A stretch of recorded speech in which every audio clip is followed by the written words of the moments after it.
Dan zaman dulu tuh mungkin masih banyak banget dukungan yang bentuknya udah jangan cerai, kasihan anak-anak gitu. Terus juga malu sama tetangga, malu sama keluarga gitu Dan ya. yang satu lagi nih, aduh emang masih laku ya. Emang ada yang lagi jualan masih laku.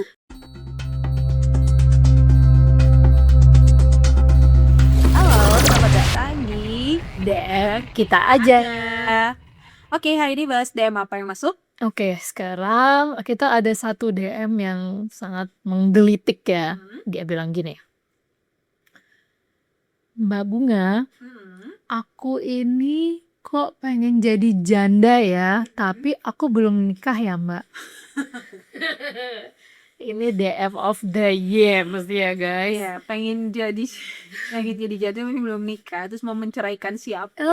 Dia udah pengen menjadi janda jauh sebelum dia nikah, jadi dia masih single. Gimana sekarang mungkin kita bahas Priska adalah istri, aku adalah janda, kita tanya. Jadi enakan jadi janda atau jadi istri? Oke? Iya, oke. Kan dulu yang udah dua-duanya. Oke, mungkin karena gue udah dua-duanya. Menurut gue mungkin jadi istri itu enak kalau kita dengan pasangan yang tepat. Bener gak sih? Iya. Atau gimana? Lu kan udah lama nih. Dan lu pernah bilang juga kalau pasangan itu bisa berubah-ubah hari ini, bisa jadi besok juga beda gitu. Iya, 5 menit lagi juga bisa berubah. Secepat itu. Nah, Kalau dulu deh. kalau di kasus aku disuruh pilih nih Mbak, kamu pengen jadi istri atau jadi janda? Ya gue suka jadi janda sih, terus terang ya. Maksudnya ada banyak hal pencapaian gitu ya. Aku ngerasa banyak eskalasi hidup tuh terjadi pada saat aku janda. Oh gitu. Yang Gitu. justru tidak didapat pada saat pernikahan. Gitu. Oke. Mungkin bener sih jawabannya adalah tergantung pasangan kita tuh tepat apa enggak ya. Bener, kalau menurut gue itu gitu. Jadi bedanya zaman dulu sama sekarang itu kan pengaruh sosial media ya. Iya. Gitu, pengaruh sosial media itu besar banget. Kalau orang zaman dulu misalnya mau memilih bercerai atau memilih lanjut itu informasi yang didapat tuh dikit gitu. Paling dari pengalaman tante, bude, kakak, adik, tetangga, terus coba ngobrol-ngobrol. Menurut Itu juga kalau diceritain itu kan. juga kalau diceritain gitu. Dan zaman dulu tuh mungkin masih banyak banget dukungan yang bentuknya udah jangan cerai, Kasihan anak-anak gitu. Terus juga malu sama tetangga, malu sama keluarga gitu Dan ya. yang satu lagi nih, aduh emang masih laku ya. Emang ada yang lagi jualan masih laku. Itu hanya soalkan Iya, itu konsep sih. laku tidak laku dalam dunia pernikahan tuh menyebalkan ya. Kayak misalnya, kamu udah nikah berarti udah laku. Siapa yang lagi jualan? Iya, nggak ada Ada yang lagi jualan juga sih sebenarnya. Jadi tolong hilangkanlah kata-kata laku gitu ya. gitu. Kayak lo belum menikah ya berarti belum laku. Kayak gue dong udah laku. Emang kamu lagi jualan apa? Bangga kamu ya. Diperjualbelikan. Nah ya itu kan perjalanan hidup. Jadi kayak ada konsep laku dan gak laku sih gitu. Terus balik lagi ke tadi ya. Jadi pernikahan itu lebih kepada ya ketika kamu memutuskan, kamu itu siap nggak dengan segala macam resikonya. Jadi ya apakah pernikahannya akan jadi bahagia atau tidak, ya nggak selama perjalanan nikah tuh bahagia terus, tapi juga ya nggak selamanya sedih terus, ya nggak tahu ya, ya kita nggak pernah tahu perjalanan Apa yang akan terjadi gitu kan. Jadi sebenarnya menikah itu seperti Undian gak sih? ya bertaruh dengan situasi, karena Gambling. kita nggak pernah tahu kita bakalan itu akan memberikan dampak yang baik buat hidup kita atau ngasih banyak pelajaran hidup ke kita. Bener sih, kalau kita ketemu pasangan yang tepat mungkin akan ngerasain Bahagia enak banget gitu ya. Jadi kayak dapet tim yang tepat gitu ya. mungkin setelah nikah dia malah grow together. Bener sih. Tapi nggak menjamin juga semua pernikahan kayak gitu. Kayak gue tuh sering banget bilang di Instagram gitu ya, di story, kalau ada orang yang nanya kunci rumah tangga apa sih, nggak tahu. Karena tiap orang kunci rumahnya beda-beda. Gak ada formula Nggak ada gitu. Jadi gue sangat menghindari memberikan tips rumah tangga gitu, karena nggak bisa rumah tangga gue dijadiin tips rumah tangga lu tuh nggak bisa, karena suaminya beda, istrinya beda, situasi ekonominya beda, anaknya beda. semuanya beda. Jadi ya kunci rumah tangga tuh kayak kunci rumah, yang tahu ya cuma yang pegang. pegang gitu. Jadi jangan pernah ya nggak apa-apa sih, cuman menurut gue nggak nggak ideal aja sebenarnya memberikan tips rumah tangga kita ke orang lain, karena itu situasi yang berbeda banget gitu. Mungkin kalau judulnya sharing, oh kalau ke suami gue gini, gue kalau ke istri gue kayak gini, itu bentuknya sharing aja ya.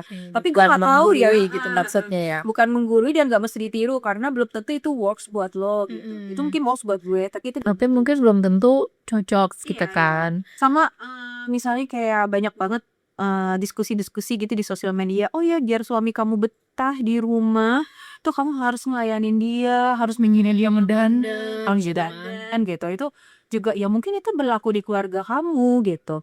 Jadi pernah waktu itu gue baca tweet gitu, terus dia nanya, ada orang nanya gitu kan, kayak mesti nggak sih aku tuh sebagai istri kalau suamiku tuh pulang kerja aku tuh mesti dandan apa enggak sih, please dong kasih tahu buat yang udah berumah tangga kayak berapa tahun gitu kan. Terus mulailah jawaban-jawaban di tweet itu kan, yang reply boleh siapa aja ya gitu, yang orang nggak kenal. Terus ada yang ngasih jawaban lah kayak, oh kalau aku iya tiap suamiku pulang tuh harus selalu dandan gitu. Oh ya aku tuh harus selalu udah pakai baju yang oke, sama aku tuh makeup tipis-tipis gitu lah kalau suamiku tuh pulang kerja biar dia seneng gitu. Terus di antara banyak jawaban itu aku jawab lah, aku bilang, mending kamu tanya suami kamu deh, yang suami kamu mau tuh apa gitu.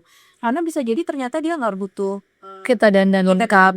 tapi dia butuh kamu misalnya bahagia nggak kamu pulang kerja gitu. Atau ternyata memang suami kamu Suka suka, kan nggak tahu gitu. Suamimu sama suami orang kan beda beda dan gitu. nggak apa-apa juga Nggak apa-apa gitu juga, kan. jadi nggak perlu mengikuti standar sosial media gitu. Tanya aja langsung kepada suamimu gitu, yang dia mau tuh kayak apa gitu. Nah, itu yang membedakan balik lagi tadi zaman dulu sama zaman sekarang. Zaman dulu informasi terbatas, zaman sekarang informasi tuh kayak berceceran gitu. Kalau zaman dulu mungkin kita sebatas dengerin orang tua kita, jangan Jangan berantakan misalkan itu. gitu rumah tangganya, pokoknya istri harus ngalah terus. Nah sekarang tuh kan literatur udah banyak banget, udah banyak banget apa iya benar konsep istri itu harus ngalah terus tuh bener apa enggak gitu. Terus apakah benar istri itu harus selalu memprovide suami secara visual gitu kan, harus cakep, harus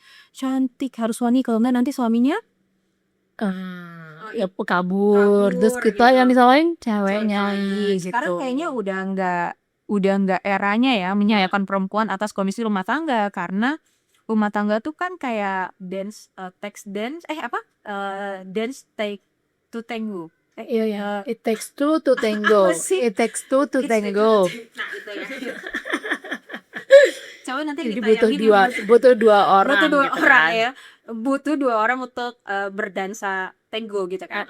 Gitu. Jadi rumah tangga tuh terdiri dari dua orang yang dua-duanya punya peran bikin kesalahan, dua-duanya punya peran untuk sama-sama berjuang gitu. Jadi ketika ada satu yang menyimpang, itu nggak salah satu pihaknya aja gitu. Iya, Dan yang menyimpang boleh suami, boleh istri, boleh kedua-duanya tuh punya potensi untuk menyimpang dan buat kesalahan gitu. Jadi nggak lagi di zaman kita nyalahin perempuannya, wah ini karena ceweknya kurang ini nih gitu ya.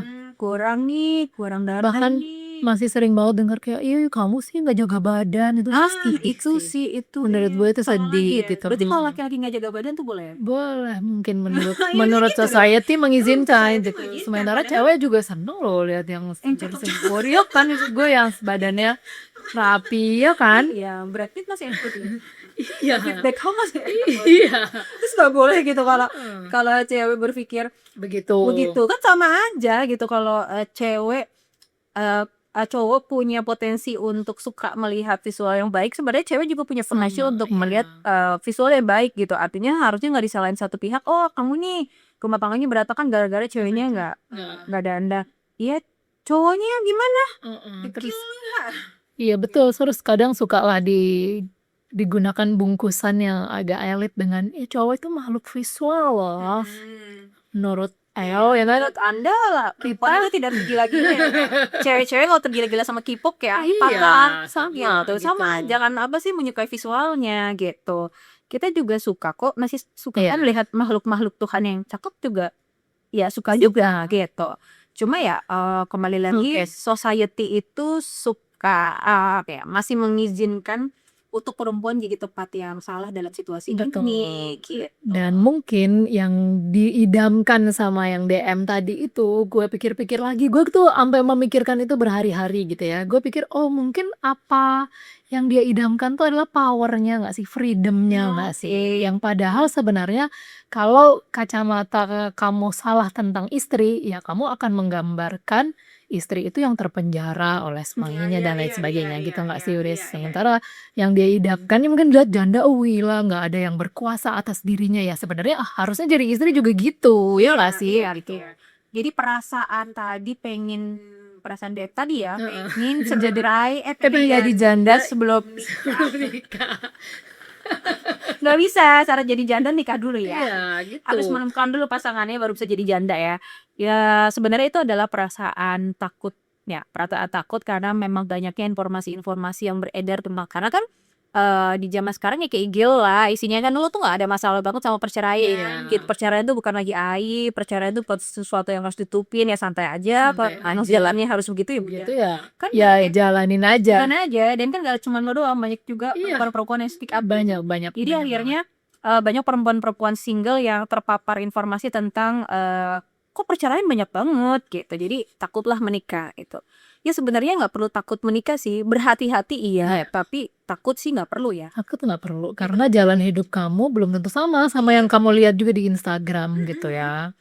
Dan kalaupun ternyata ya setelah dijalani sebaik mungkin ternyata tetap juga harus bercerai ya mungkin memang tadi balik lagi seperti yang sering kita bilang ya, bercerai kan bukan berhenti saling mencintai tapi berhenti saling menyakiti. Nyakitin dan itu good things juga. Iya nggak sih? Yang good things juga dan kayak lo tadi bilang lo setelah bercerai malah bisa grow. Malah bisa grow karena kayak mungkin bebannya berkurang gitu ya. Kita nggak pernah tahu ya seperti Friska bilang juga tadi masing-masing rumah tangga Punya kuncinya dan masing-masing. kuncinya masing-masing gitu. Jadi yang takut nikah Nikah cari referensi tentang pernikahan sebanyak-banyaknya, jangan cari ya.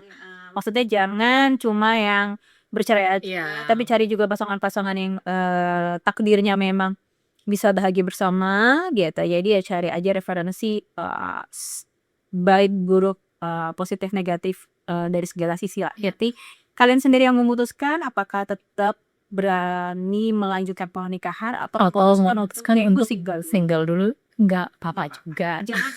jangan ada berpikiran gue nggak nikah gue nggak laku. Kalian tidak sedang dijual. Betul. Itu oke. Sampai dijumpa di DM selanjutnya.